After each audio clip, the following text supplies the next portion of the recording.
If anyone tries to tell you that advertising pays, let me tell you, that is crap. Don't let them kid you. I have said a number of times on this programme that I am ready, willing and available as a toy boy for a rich actress. What response have I had? None. Nothing. Rod put a bid in, but that doesn't count. Nothing. I don't know why I bothered. I might as well have kept my gums together. Why am I reminded of this? The trauma? Fairbairn doesn't care. He makes me play records. Rips me out asunder playing it. I mean, how are you meant to get... A man can't live on 20 pences sent by plebs. Or sent by anybody else. Unless there's a truckload. Then I'd struggle by. So here I am, once again, making this heart-rending, futile appeal that I am available to beautiful rich actresses as a toy boy. I can't be any further than that, can I? Not particularly tall, and they might want a description. Not particularly tall. Reasonably wide, you get a lot for your money. It's not very high-piled, but it's a lot. And if you bump into it, it won't matter because it's not very firm. Well, it gets firm on occasion, but you know what I mean. And, well, that's all I can say, really. Intellectually supreme. I can converse at any level. I sometimes have to stand on a box, but that's a fairly good contraceptive anyway. Every time he looks happy, you just kick it away. And so, that's it. There's the offer. A toy boy. A man has got to make a living somehow. So that's it. You've got to be beautiful. Preferably female, although this is negotiable if the money's right. Answers on a postcard to me. Applications, that is, to me. Allan Beswick, with photograph or oil painting and a copy of your last bank statement, because I don't want to be conned again. I'm not having none of that. So that's it. I'm on offer now as a toy boy to wealthy people. No, Russell, I don't mean... No. Anyone at all, I don't mind. As long as you've got the brass, I'm here.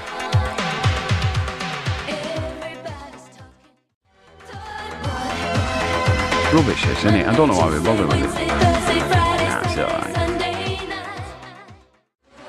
That's it, isn't it? It's nearly news time. First call after the 11 o'clock news. If you want to join us, the telephone number, of course, is Preston 56 1000. See you after this.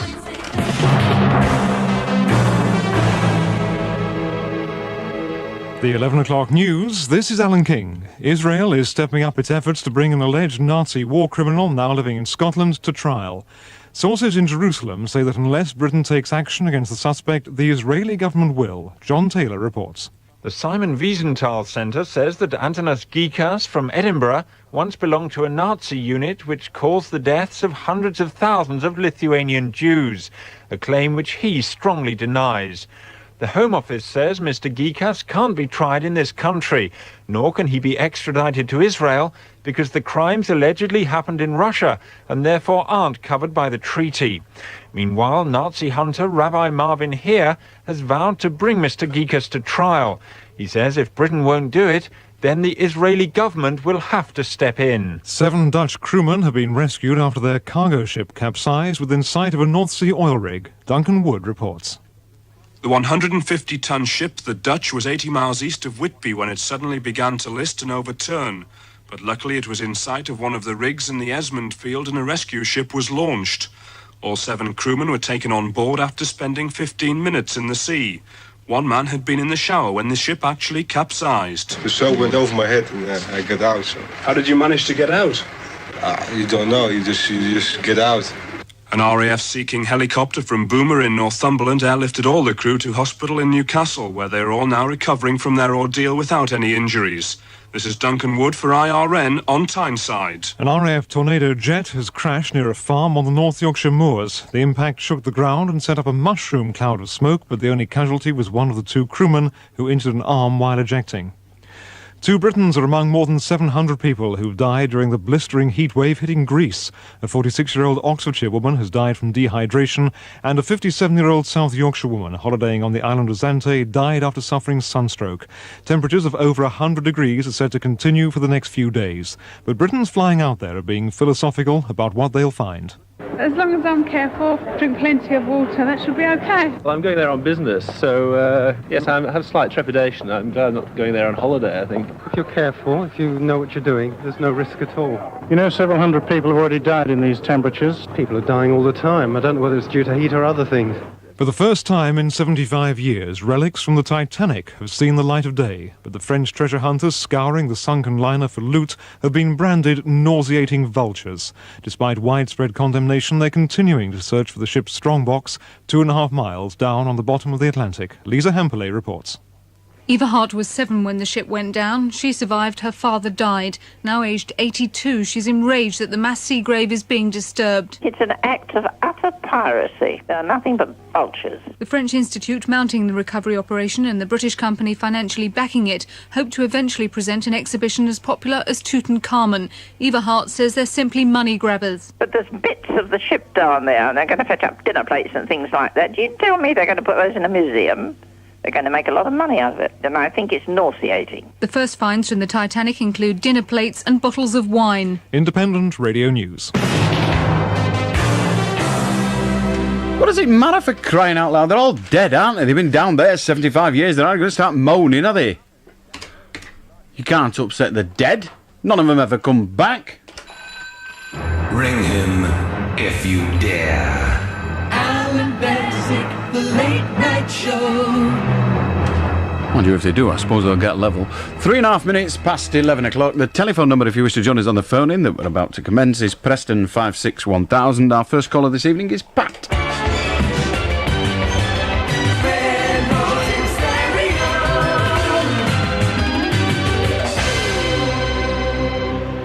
How do, Pat? Hello, Alan. What can we do for you? Well, I'd like to talk about Jehovah's Witnesses. I go to church on Sundays now and again, and I find it very annoying when they come knocking on the doors, like trying to preach their religion. But beside that, I work on the home help, and I go to this old man who's blind, and he's, you know, in a bad way, really.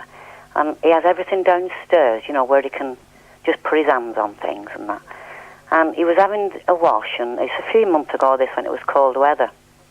And he got this knock at the door, and it was the Jehovah's Witnesses, and he was kept at the door over half an hour. You know, and he wasn't properly dressed and that, you know. And when I went back to him the following week, he was in bed with the flu and that, and he said he'd tried to get them away, you know, politely. And they wouldn't, and he just listened to what they had to say and that. And I just don't think it's fair that these people should be kept at the doors by these, you know, Jehovah's Witnesses. Neither do I. I think the whole bunch of them, Jehovah's Witnesses, double glazing, insurance, all the rest of the reprobates that knock on your door uninvited should be thrown in pigging jail. Well, when I see them coming up the path, I just bang on the window and say, you know, go away, like, but... Oh, I don't. I leave them there knocking in the hope that they get septic knuckles and their hands rot and drop off. Well, I tried to explain this to the old man, you know, just shut the door on them and come in, you know. I mean, it's not easy when you're blind, is it? And old and a bit doddery. Yeah. And but they don't care, do they? I mean, they're good, fine, honourable Christians. You can't expect them to be kind as well, for God's sake. They're trying to get in heaven. You don't get in heaven unless you save a few souls, even if it kills an old man. Yeah. It's not very fair, though, is it, really? I mean, I just wondered if... No, you can't expect God Bible thumpers to be fair, for crying out loud, can you? Think about all this crap he died on the cross for us. So what we doing? Only asking you to stand naked in the street for 10 minutes. Not a lot, is it? No, I suppose not. No. Pure old dross. I don't know why they take it door to door. It must be because nobody wants it. True. All right, love. Okay. Thanks very much. Anyway, they let babies die through lack of blood, don't they? So they can't be that keen. How do, Mary? Hello. Good evening, Alan. And welcome. You sounded like David Frost then, love. Really? What can we do for you? Well, you referred to my son earlier as Jimbo. You read out a letter from him and his friend, Birdie. Aye. Birdie and Jumbo. Oh, it's Jumbo, And no, you said Jumbo. In fact, it should have been Jimbo. But, in fact, he's very thin, and it should have been... Hang on a minute, I don't read this. I'm not being criticised with that. I can't find it now because of my pie. Well, it's so thin. Listen, let me tell you something. You've not spent money on private education for this lad, have you? No, certainly not. No, I believe case- in the state system wholeheartedly. Well, let me tell you, it's let you down, kid. I see. He's writing Well, I trust. said I must get on to Alan if he's writing so bad, or you need specs, one of you need correcting. Well, let me tell you, this says Jumbo here. Does it? I can tell the difference between a U and an I because I didn't say Birdie with a U, did I? No, It's Jumbo. you're quite right, Alan, you Have see. you got a baseball bat, love? No. Well, you But ought I'm whacking with somebody. Yeah, I think you ought to kick him round But the he's an house. ardent fan of yours, you see. So Is I he? thought, well, I will correct it, you see. Well, you haven't done. It's him you've got to correct, love. Go and give him a clout. All right. Tell him all right. his writing's appalling. Is it? He doesn't it's- get 10 out of 10 for that, then? It should do, yeah, but round the back of the head. Oh. All right, love. Should he get 10 out of 10 for listening to you, though? No, he should get one round the back of the head for that and all, I think. Cheers, love. Bye. Bye-bye now. Me, I'm infallible. Me, I won't burn. How do Andrew? All right, Alan. Yeah. I want to talk about car tax. Go on, then. I reckon they should abolish it. Well, it's a great idea, but can you tell me why? Yeah, well, I think what they should do, you'll get your rep who's doing 100,000 mile a year, and like some myself who's just pottering around going to work and back, and he's paying the same tax as I am. And yeah, well, so well, I think what they should do is put an extra 10 pence or 20 pence on price of petrol. If they do that, of course, the guy that uses his car a lot is generally someone that uses it for business, right? Yeah. The inevitable consequence would be that those who use it for business and almost consequently use more mileage will have to pay a lot more for their fuel. Yes? Well, yeah. And that's going to go on the price of the things you buy. So you're going to pay it eventually anyway. Yeah, but I'd sooner buy, rather than get taxed out of my wage or whatever, I'd sooner buy, if I want Well, to you buy... don't get taxed out your wage, do you? Car tax, you don't. You don't get taxed out your wage. I do. What, you get it stopped out your wages? You've got a better system than I've got. Well, you don't, do you? Are you telling me you get your wages and it says we've took £2 off this week, you've got to pay your car tax? well, no, I'm No, not you on get about... income tax out your wage. You said taxed out me wage. Well, you don't get taxed out your wage, do you? With car tax, you gormless brat. Well, do you? No. Right then, well, get off, you cretin. How do, Glenn? Old Mother Hubbard went to the cupboard to give her poor doggy a bone, but as she bent over, up jumped Rover. Hey, we don't want that. How do, Joe? Oh, well. Yes. I just want to ask you about a song you played before Reunited. Could you tell me who sang it, please? Peaches and herb. Thanks very much indeed, Al. Pleasure, madam. Thank you. Good night now. You want to join us on the phone in? The numbers, Preston 56 1000, whatever you want to do. Old Mother Shipton made a prediction how people would shift their rubbish one day. They said she was batty, a little bit scatty. Now everyone uses the Howard's way. It's R&W Howard's Skip Hire for the best price in the area. Contract work our speciality. No job is too big or too small. Call R&W Howard's Skip Hire on Lancaster 67051. Hire a skip the Howard's way.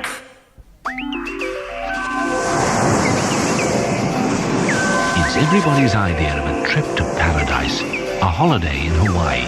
And it's probably your idea of a holiday that's way out of reach. But now, for Red Rose listeners, that idyllic Hawaiian holiday is genuinely affordable. For £599, we'll spend 2 nights in Los Angeles and 9 in Hawaii. The price includes transport, flights and hotel accommodation. When you consider the standard airfare alone is nearly as much as that, I think you'll agree this is an outstanding holiday offer. We leave on the 2nd of November, but you must book as early as possible to guarantee your place. Pick up your Hawaii holiday leaflet from Red Rose Radio or any branch of National Travel World. And sit back and imagine the tropical palms, the Pacific sunsets, the Hawaiian guitars. How do, Darren? Alan. I want to talk about music and how it's associated with politics nowadays. Go on then. Well, I was watching a programme tonight, and World in Action. That's the one. With you two on it. Yes, Yeah. go on. And I think that it's wrong how it influences a lot of young people to believe in something they're talking about. Oh, I can understand the statement. You think it's wrong, but what do you think the bands should do? What should be done about it? Well, I think they should cover more aspects of it. But surely musicians, like all other arty types, should be entitled to do whatever they like. They should be entitled to write the songs they want to write. Are you saying that we should say to them, do not write those songs, write these sort of songs? Well, the thing is, when they are writing the songs, they're thinking their own point of view, aren't they? So that, Well, who else's point of view do you think they can write the song? yeah. They But can I only mean- write with their own point of view, can they not? Yeah, they can be, but when they're talking about things like that, I mean, it's a pretty unstable thing at the moment, isn't it? Especially in Ireland. I'm not altogether sure that it's unstable. Yes, it is a little unstable in Ireland, but this takes us no further forward. The situation is thus: they wish to sing songs, they wish to write songs. They are going to write about the things that they know about, the things that they feel. People like Peter Skellen writes love songs. He's not encouraging that everybody sends their lover a red rose. He's just saying, this is how I feel. Here's a quick twinkle on the piano, and that's it. The Beatles wrote all about what was happening in their time, in their city, in their place. Why should you two, or indeed any other band, write about something else? Well, because, like I say, it's an unstable subject at the moment. Well, it really doesn't matter, does it? Are you suggesting that they should ignore it? No, I'm not saying that they should Well, ignore it. what should they do then? They should pretend it's not there, or they should write the songs and then set fire to them? What? No, they should actually sing songs. I mean, I went to watch you two at Wembley about, June the 12th. And I went because I liked the music, not because of the political point of view. But that's fine. That is your entitlement. They are not telling you why or when you should listen. They're simply saying, these are the songs. If you wish to buy them, and clearly millions of people throughout the world do, then please do so. Yeah. They just write what they believe. What's wrong with that? Do you want them to write lies? No, definitely not. Then what do you want then? You want them to write the songs how they feel them. You want them to write the words that they feel. They're not really in much choice, have they then? No, maybe not. No, not at all. Also, there was a advert in the paper, an headline in the paper today that was saying that they was labelling them all as drug addicts because they found so many heroin needles all over the ground that they played in Spain. Well, who labelled who as heroin addicts? The press labelled the U2 fans, put them all in the class of Well, yes, but drug addicts. we can't really give much credence to what the press say on such matters, can we? No. No. How do, Sam? Hello? Hello. Are you okay? I'm all right, yeah, what do you want? I'd like to put my view about smoking across Put to your the view, public. Then go on then. Right, I think it's disgusting because it pollutes the air, it pollutes my lungs, not only the ones who are smoking, and I think it should be banned in public places. Why? Because it's just disgusting. All that crap that comes out of it, or that comes out into the air and pollutes my lungs. Do you not agree? Well, not bothered, to be honest. I drive a car. I'm in a Would you difficult... like to think that your lungs were being polluted by all that smoke? No, but the difficulty is, as I say, I drive a motor car, and I therefore spew out equally dangerous stuff to everybody. Do you ever travel by combustion engine? No. Never? You've never travelled? Yes. Oh, yeah. Yes, no, which is it? You do travel by combustion engine? Yes. Do you not care about the people you're killing? Yes.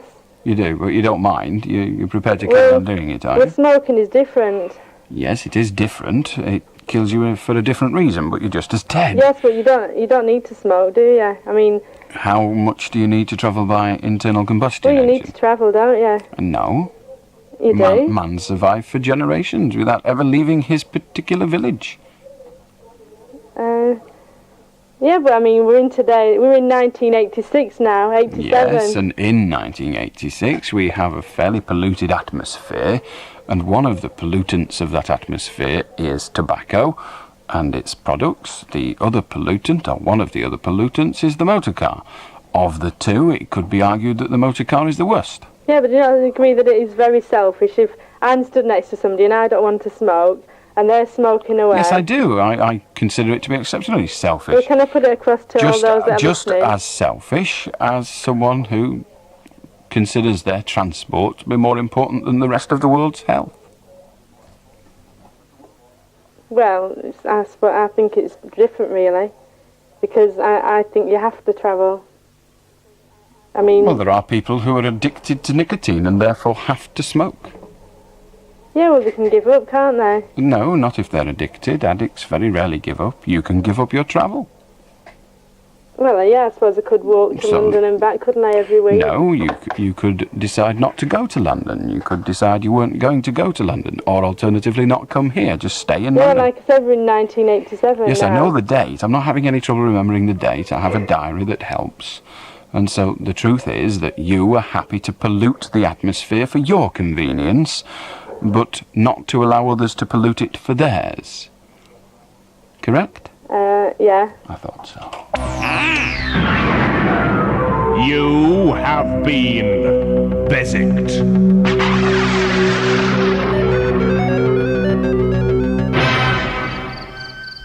It's just how you feel in the heat of the night.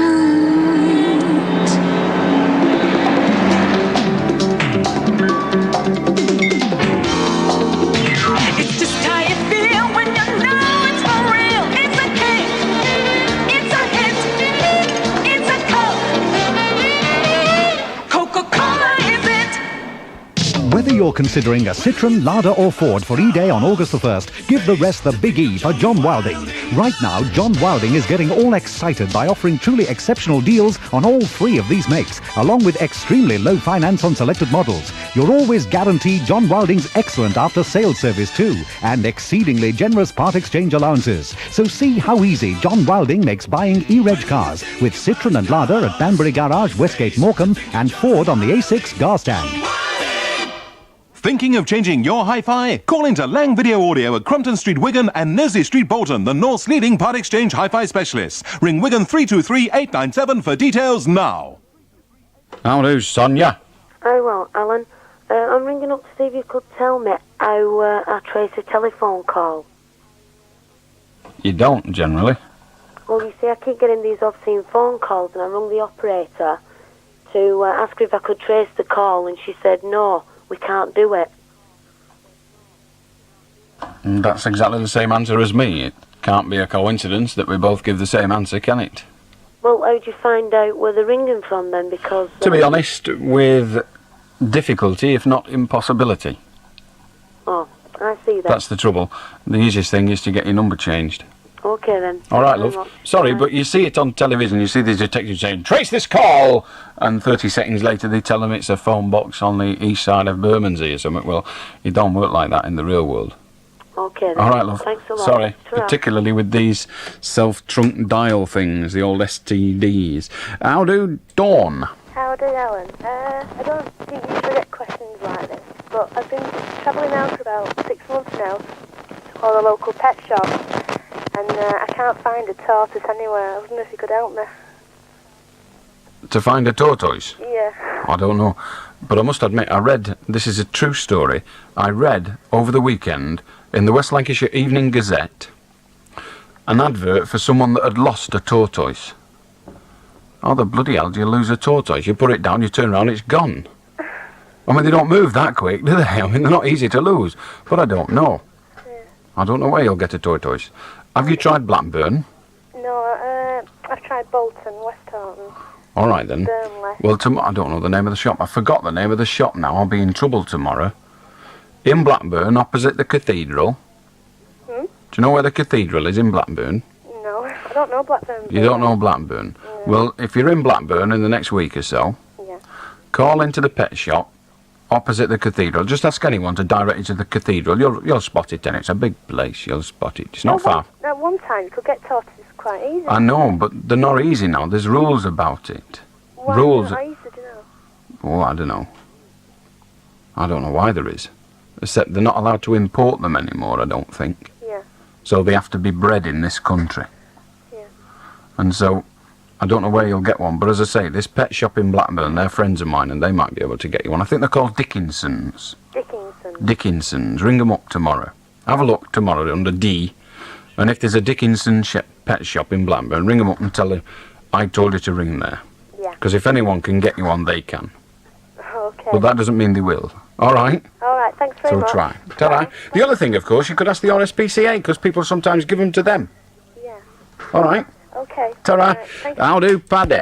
Hi, Alan. I'd like to ask your advice, please. I went to the dentist about 3 weeks ago for my usual checkup, and he said to me I needed a filling. So I went back a little week later, and I had this filling done, and it cost me £16. So next day, I felt the same twinge in my tooth. So I went back and explained to the dentist, well, this pain's still there. So he says to me, oh, well, I'm sorry, I haven't filled in properly. So he says, oh, I asked him if I had to pay some more. And he said, oh, no, free of charge, because he had made the mistake. So I had this filling redone, and then I went back again, and he says now that I've got to pay another further £16 for this mistake that he'd made. And if not, he's going to, charge me, Sue you? Yeah. Well, tell him to go ahead. Say, fine, sue me. It was he who made the mistake. Well, that's all right. When he sues you, just say, all right, well, sue me then, because I don't think I'm liable. So if you want to sue me, I'll see you in court. But what? But if he was the mistake, he's saying he's giving me a bill now for £16. Well, fine, just don't pay it. Tell him you're not paying it, because as far as you're concerned, he was correcting his own mistakes. But what if he's got red hair? It doesn't matter what colour his hair is. How do Paddy? Oh, that was Paddy. And what a cretin he sounded. How do Lou? How you, Lou? It's a long time since we've had that one on. How do Eric? Evening, Alan. Evening. About the girl who just phoned up, the one previous Paddy, about the toy choices. Yeah. There was something on the radio today about I think they've banned the imports of toy choices anyway. Yeah, I've just said that. Why did you? I beg your pardon. Sorry, it's all right. Yeah, right. Do you know the Cockney slangs, what go on apples and pears, stirs and stuff like this? The rhyming slang, yeah. Right. Can you tell me what Gordon Bennett's, what's that for? What does that slang? Gordon Bennett, well, that's not. It's like, it's the only way they can say God and get away with it. Oh. See, Gordon Bennett. I've always wondered what they were. Thanks very much, anyway. All right. Thank you, good night. Ta-ra. How do Kay? Hello, Alan. Yeah. I heard that you were a nurse once. I don't know what type of nurse. Bloody bad un. Go on. The thing is, I know that you're not a doctor or anything, but That's I've true. been quite poorly for a long time. We'll see a doctor. Yeah, I have done. And I sent me some blood tests. Now, I've already had some, and they said that I was anemic very badly, you know. Mm. They put me on some tablets, and I've lost a tremendous amount of weight. I mean, I'm only 6 stone 9 now, and I can't eat very much. And when I do, I feel like I want to vomit. So I went back to my doctors, and he's sending me for some more blood tests now. Do you think that he might think there's something worse? Well, no is the answer. He doesn't know. He's trying to find out. Yeah. Does it sound a bit like that anorexia nervosa? I am to clue, to be honest. Oh, it just worries me a bit, I am to clue. You're in the hands of the medical profession, and you are, and I don't mean this in an offensive way, but you're at their mercy. You've got to wait while they find out. And one of the things that happens is people think, oh, he's taking some blood. Oh, good grief. But it's only like the car mechanic opening the bonnet. You know, we can't do, or the doctors can't do what mechanics can do. They can't actually strip the engine down. It's all wrapped up in skin and bone and inside there. So what they've got to do is they've got to take tests, and one of the first tests is a blood test. Yeah. That's all. And he will have that tested for various things, and he'll make a decision. If you're anemic, then he wants to find out whether there's anything going wrong in your bloodstream. Yeah. All right? So don't worry for the time being. He's only at the moment making enquiries. All right, then. All right. Thanks very much. Bye-bye now. Bye. I'll do Keith. Oh, Alan. Yep. You know, you reckon you've got so many thousand people listening, yeah? No, go on. Well, where do you get these figures from? We get them from a thing called JICRA, or a company, an organisation. There goes another another one in the 300 car challenge at Mr. Smith the Nissan Man, and another 20 pounds to the National Children's Home.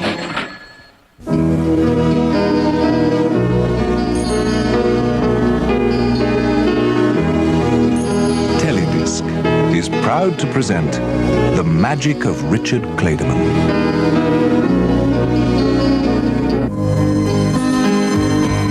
This superb double album or long play cassette is Richard at his very best and comes to you exclusively from Teledisc for £8.99, including postage and packing.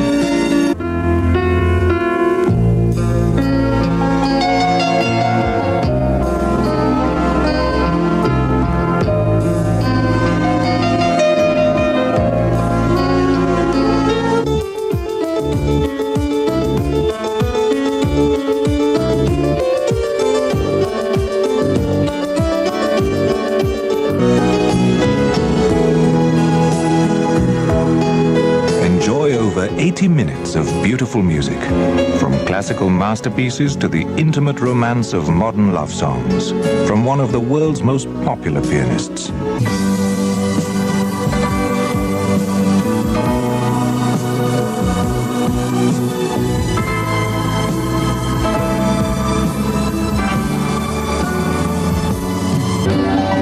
The Magic of Richard Clayderman is not available in the shops. So to order, ring us now on 051 708 7676. That's 051 708 7676. How do, William? Hello. Hello. I'm just ringing up about the toy choices. Go on. It was in something in the Sunday papers yesterday about turtles that look like tortoises. They're actually flesh-eating turtles. Oh, I know. Some of them have been starving. Yeah, people have, pet shop owners are passing them off as turtles. I just thought I'd better warn the girl about them. That one, she hasn't been able to find any to be passed off with. Yeah, but when she does. When she does, she'll be ready for them. Yeah. Thank you very much. Right. Ta-ra. How do, Pete? Hello, Pete. God, blimey, Pete. How do, Michael? He's just gone to the toilet. Can you wait? Oh, and sounds like he couldn't either. Never mind, I hope the dog doesn't like sausage. I can send my girl a postcard, but I've much too much to say. I could write that girl a letter, but it just might go astray. So I'll sing my girl a love song, send it to my local DJ.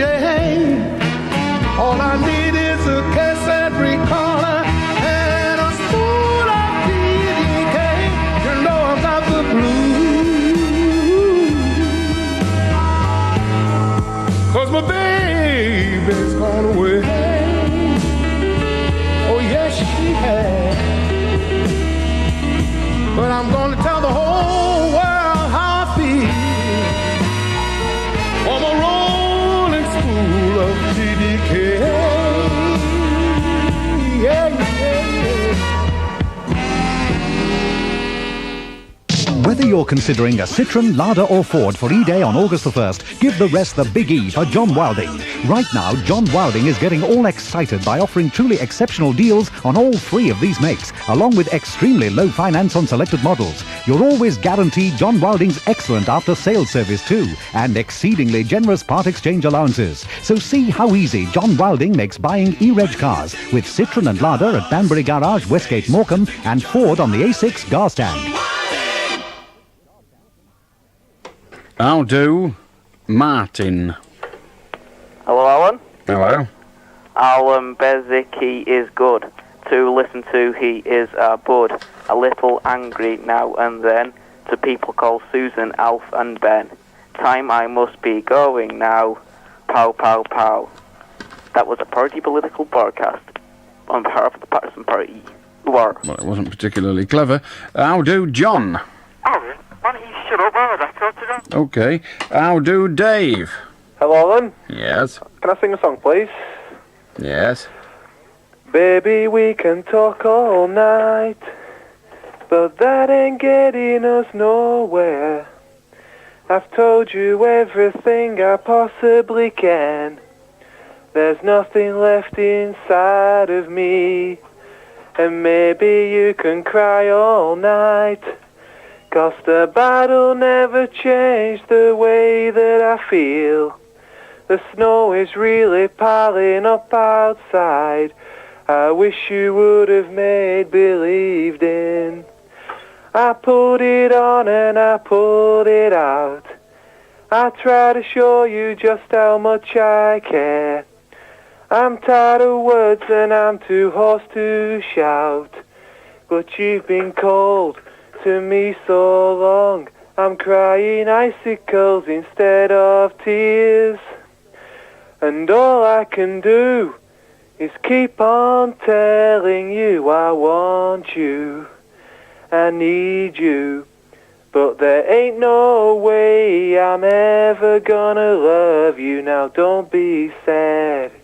Don't be sad, 'cause 2 out of 3 ain't bad. Now don't be sad, 'cause 2 out of 3 ain't bad. You'll never find a gold on a sandy beach. You'll never dream for all your love on a city street. And though you're looking for a ruby in a mountain of rocks, but there ain't no proof in here, piling at the bottom of a Cracker Jack box. I can't lie, I can't tell you that I so better not. No matter how I try, I'll never be able to give you something that I just haven't got. Well, there's only one girl that I will ever love, and that was so many years ago. And though I know I'll never get her out of my heart, she never loved me back. Ooh, I know. Well, I remember how she left me on a stormy night. Oh, she kissed me and got out of our bed. And though I pleaded and I begged her not to walk out that door, she packed her bags and turned right away.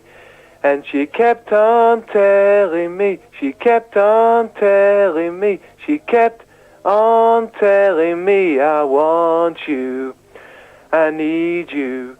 But there ain't no way I'm ever gonna love you. Now don't be sad, don't be sad, 'cause 2 out of 3 ain't bad.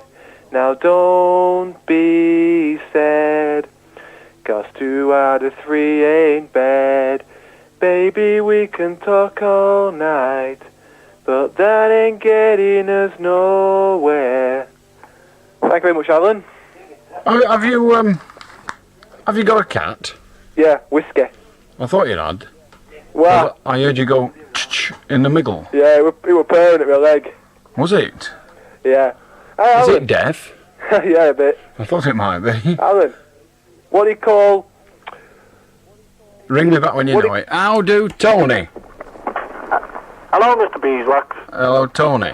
Right, there's 2 Jewish blokes sitting in a pub, right? We don't do racist jokes on this programme, even if we pretend we haven't got a Scouse accent. How do, Andrea? Hello? Hello? Can I talk about slugs? I don't know whether you can, but you may. I've got a great way of getting rid of slugs from your back garden. I haven't got any. Well, if you've got any. Well, I haven't. You buy a pair of 70s platform shoes, Aye. and when you see them coming, go and stamp on them. Oh, well, it's really good, that. How do... Nobody would have him one of these. It's 10... No, it isn't. It's 11:35. Win £50, £20, £15 each week at the Newmarket and M2 Market, Waterloo Road, Blackpool. How do, Pete? I'm 16. I play a value. Very good. How do, Darren? Alan. Yes? I think you're pathetic. Well, it's fine. Do you agree with me? I'm not bothered. I think you're just so pathetic you shouldn't be on the show. It's a programme. Is it? Mm. It's more like a show. Why? Is it very visual for you? You can see it, can you? I can, yeah. Oh. I see you because you're so fat. Mm. Yeah. And you're ugly. Mm. Could you tell me... Silly question, really, for one of such great intellect as yourself. But why do you listen to a programme perpetrated by a fat, ugly person who is pathetic? Because I like people taking the mickey out here. Oh. Do you like Scousers, Alan? Depends on what mood I'm in. Do you know Andy Shach? Yes, actually, I do. Yeah. Hmm. He's been sent down, you know. Well, so what's new? What? I said, so what's new? Because I've just got out. Yeah.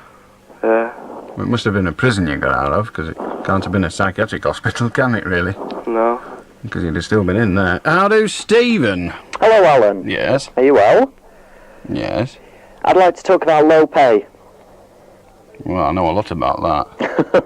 Why do you suffer from it? I do, always have. Now, do you not do anything about it? Not able. Terrible. Oh, I'm asking the wrong person, but... Go on, what do you... Is there no way, I'm speaking generally, not just for me, is there any way that it can be investigated?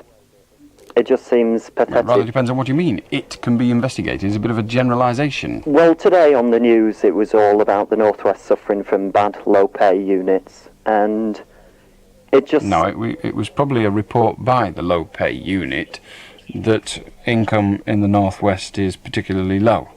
Well, is there no way these places that offer low wages are investigated? Well, investigated for what? They're not doing anything wrong, except if they are in a particular group of industries covered by the Wages Council, which the government is hoping to abolish quite soon anyway, but they're not breaking any laws by offering low pay. But do you not think it's a bad thing that they do? Because it means... bad, good. In order for them to be investigated, you have to investigate to a purpose, or with a purpose, the purpose being generally to alter the situation. Well, how would you want the situation altered? Well, I think everybody should be paid a fair wage, don't you? Well, what is a fair wage? Well, usually the people who suffer from bad pay are usually either catering, hairdressing, or, Well, jobs like that, aren't they? The catering industry is covered by the Wages Council, which establishes a minimum wage. So the statutory minimum wage actually exists in that industry. Yeah, but the minimum wage also covers them for just the hours they work, don't they? Well, not many people do get paid for the hours they don't work. No, I mean, they don't get paid. Most people in catering only get paid a 39-hour week. Well, they're quite lucky, aren't they, if they've only got a 39-hour week? No, but you ask anybody in catering, they just don't do it. Yes, what I'm saying to you is the hourly rate is governed by law. The minimum hourly rate is governed by law. It's one of the few industries that are. Yeah, but don't you think it's a bad thing? Because when people are offered such bad wages, they're that desperate for work, they take them. Well, yes, but what I'm trying to find out from you is what you want done about it. Well, do you not think that the Stop minimum... asking me questions. Tell me what you want done about it. The minimum wage should definitely be raised. Well, what to? Well, it's around about 80 now, isn't Tell me it? what you want it raised to. It's Round a number, about- not a great dirty conversation. Just tell me a number. Round about 100. Round about 100. 95? No, 100 minimum. So 100. You don't mean round about 100 then, do you? You mean 100? Be positive, for crying out loud. Otherwise we'll be a big in night. £100. So 100 quid, right. £100 for a 40-hour week. £100. What do you think that's going to do? Well, it means that What do you think it's going to... I know what it means. That people are getting... Well, I know what it paid. means. But it means that Now, people, these when they people- go for a job, that they these know they're going to people- not get ripped These off. people that get this £100, Yeah. do you think they're going to be any better off? Yeah. Who's going to pay that extra, in the case of the industry you quoted and the wage you quoted, who's going to pay that extra 20 quid a week? The bosses. Where are they going to get it from? They're going to get it by, if the people know that... Where are they going to get it from? By either making more money... How are they going to do that? Because if people are How are they paid, going to do it? Because people work harder for them when they're getting paid a decent wage. People work harder for it. So you're telling me that if we suddenly upped everybody who's on 80 quid, their wages to 100, they'd work harder? Yeah. Crap. Oh, I think it is. Well, fine. I know it is crap. If you're in a shop... Crap! No. There are people, listen, there are people. I don't know how you're going to work harder in the catering industry. You obviously don't work in it. I did. You did? Well, how much harder could you have worked?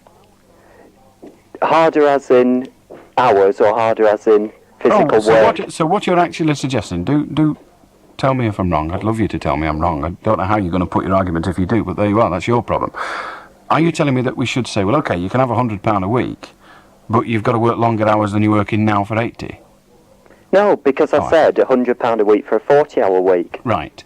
So these people who are currently, in your view, getting £80 a week for a 40-hour week should get £100 a week for that same 40 hours. How are they going to work harder? By being more responsible to the people they're working for. Because if you know you're getting ripped off, then you don't have any honour. Let's pretend we've got a restaurant, and this restaurant serves 200 meals a day. Yeah. Now, to serve those 200 meals, you, as an ex-member of the catering industry, will be aware that they've got to buy the food, prepare the food, cook the food, serve the food, clean the restaurant, wash the dishes, take the money, and prepare the restaurant for the next day. Yeah. That's a simplistic look at it. I know it's more complicated than that, but that's the simplistic look at it.